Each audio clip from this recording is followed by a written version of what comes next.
you're spiritually awake but staying small, hiding your gifts, not sharing them with the world, you are not just doing a disservice to yourself, you are doing the disservice to the entire human species. And let me explain why in really simple terms. We live in consensus reality, right? You know this. And I'm sure you've heard this a million times, where attention goes, energy flows. So why do we have people like Trump ruling the world is actually very simple, because he has mastered the only thing that matters in our reality, the attention economy. I really saw this when Mamdani got elected, and then Trump was acting like Mamdani was his best friend. And everybody was posting about that on social, being like, oh my God, how does he flip between sides? Because that's what he does. That's his game, is just getting more attention from people. And now, when the old systems are crumbling, it's only going to get worse and worse, weirder and weirder, because they have to keep doing more weird things, more extreme things, more atrocious things to keep getting our attention. And it's not just the attention that they're getting from us, they're getting our emotions. And the emotions themselves are not an issue. The emotions only become an issue when they are immobilized. So what happens when we look at the news, we feel grief, rage, sadness, fear, right? And all of that has nowhere to go, because all of those emotions are making us feel helpless and powerless. So what happens is that we go into disassociation, and then we have no energy to create real action. But those suppressed emotions, they don't just disappear, right? Research shows that they turn into chronic illness. Basically, they turn against us and start eating us alive. Now, going back to the consensus reality, we are stuck in this reality because we've collectively agreed to it, right? So how do we change the agreement?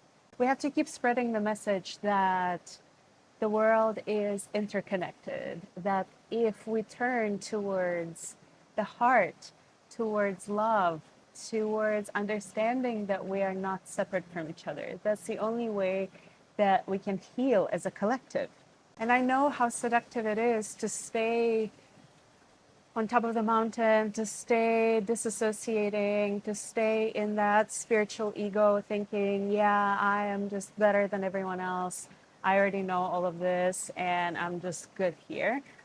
But this is not helping the collective, because we have to keep spreading the message. And I also know how it feels to be scared to spread the message, to be scared of judgment, of other people are going to think that I'm crazy. But here's the thing. If someone hears your message for the first time, they might think that, yeah, you're crazy, you've lost your mind. But what happens when the same person hears the same message from 2, 3, 5 different sources?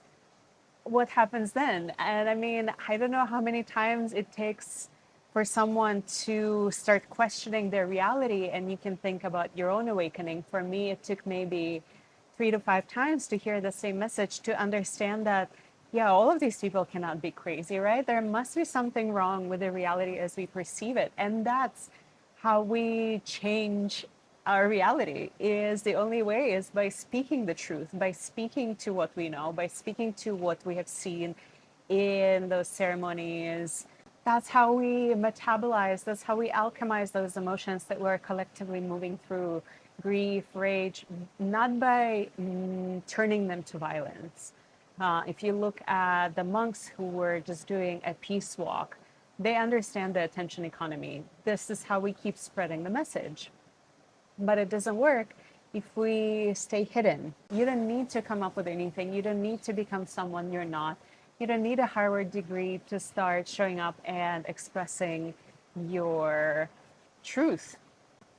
But you have to find a way, your authentic way of expressing, and it doesn't even have to be on social media. You can write songs, you can make paintings, you can write Substack articles. Like, it can be anything, whatever your soul is feeling called to, because people need that medicine.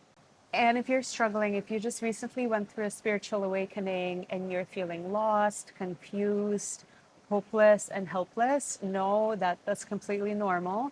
Know that you're not alone.